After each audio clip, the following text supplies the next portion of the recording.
Hey, what's going on everyone? This is Jesus with a PPT for publicnode.org. And in this tutorial, we'll cover the first parts of Hesiod's Theogony, which simply put means the birth of the gods. The introduction, by the way, is sometimes called a proem, and what that is just a short poem before a longer one. In this case, it opens with the Heliconian Muses, all of whom were born in a town called Pieria. Now, you're probably thinking it got its name from a reputation for really good pies. Yummy, yummy, yummy. It has the word pie right in the name, right? Pieria. Unfortunately, it's no Pie Town, New Mexico. It's more of a Wiener, Arkansas type of thing. Interestingly enough, I've always wondered if people in Wiener, Arkansas were called Wienerians or Wieners maybe or something like that.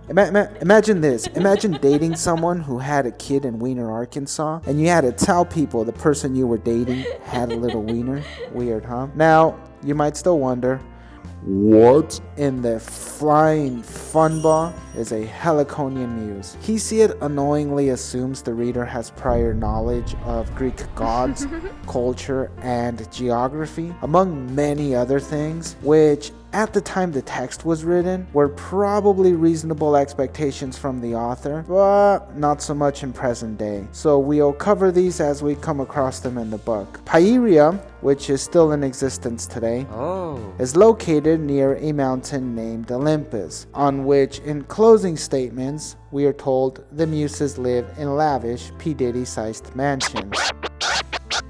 They're neighbored to one side by a goddess named Desire, and to the other live a group of girlies called the Graces. And the Graces represent everything delightful. Life to all these gals is one big party, at which they sing, "This is a piece of shit," and dance and eat. They share their ha-ha-has, their he-he-he's, and ha-ha-has. On one occasion, we are told, as the Muses made their way up to Olympus, they sang so loud, their voices shook the earth and Mount Olympus. Now, it's important here to mention, when Hesiod begins to speak about Olympus, he's making reference to what the ancient Greeks believed was heaven. So, in a way, the word Olympus has a double meaning in this book. In one, it's the name of an actual mountain, with a physical and geographic location you can visit. A beautiful place, majestic even. I strongly recommend you visit one day. Have I been there personally? No. But I googled images and it looked really cool. The second meaning of Olympus is simply just the same as heaven.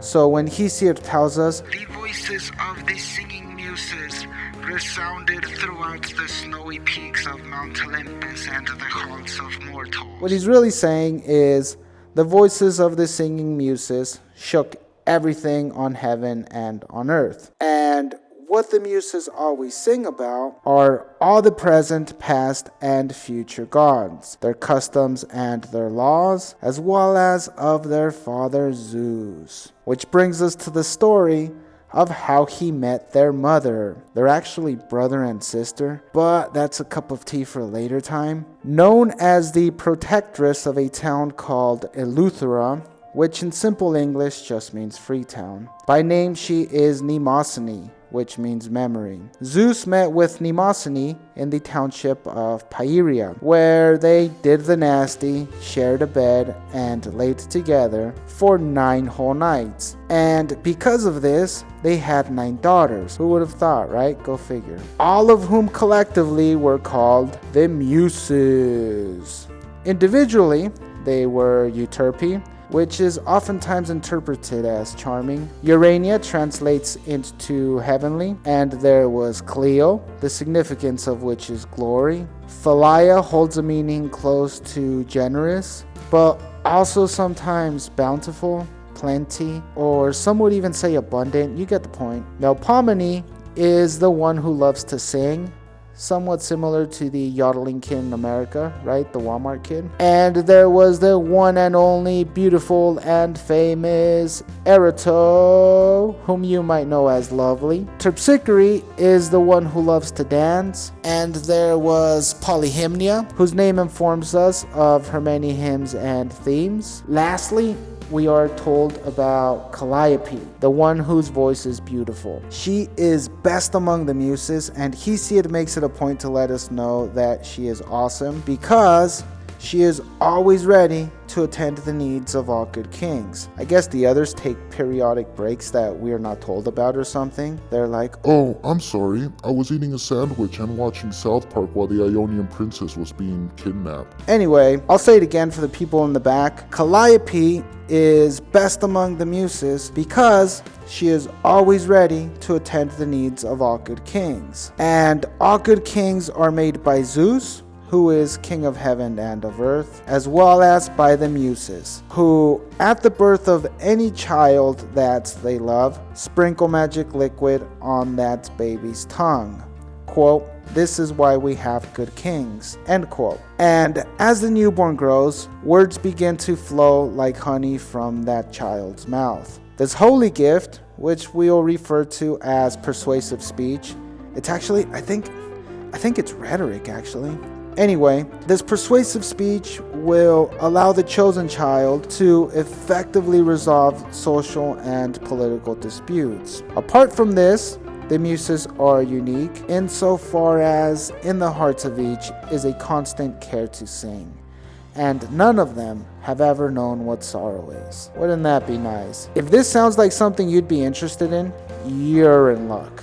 Because we as human beings are provided with this very gift as well. And this is possible through the help of a god named Apollo, who helps the Muses create poets and musicians. Now, you might still wonder, exactly how does poetry or music help us forget sorrows? I know that when I'm sad and sobbing and I listen to sad music, I just cry harder. The key is not to listen to depressing music when we are depressed. So just don't listen to love songs after a bad breakup. Here's the recipe Hesiod provides us with. Poets are regarded as attendants of the Muses, and they sing of all good things. That's the operating idea. And by singing of good things, poets help us forget troubles. Pow! That was kind of whack, bro. It's precisely this gift of poetry which the Muses breathe into Hesiod when they suddenly appear before him near the bottom of Mount Helicon. Whereas he was tending to his sheep, they tore a branch of laurel from a tree and handed it to him so as to help him walk. Then the kind and gentle Muses spoke, so tender in their speech they said, "Hey, fatso, we can make a truth seem false, and likewise we can make a falsehood seem as though it were a truth." This "hey fatso" part confuses a lot of people.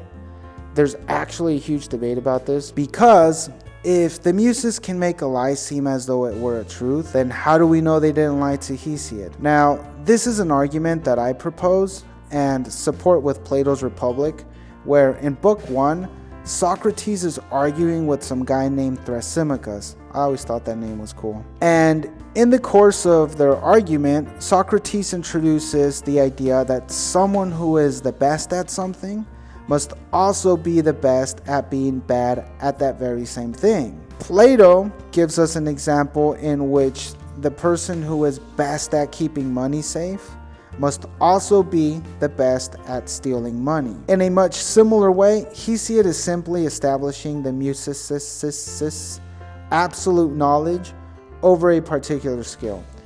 And he does this by letting us know they can convincingly lie and tell truths. Now, what skill do the Muses have?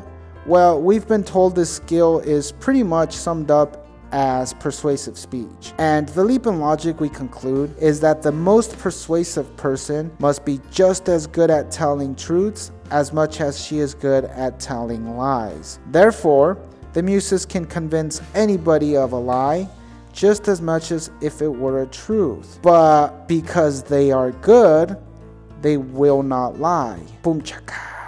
Now, let's take our finger out the mole pot before my grandma smacks it. The Muses were known to haunt Mount Helicon with songs about gods.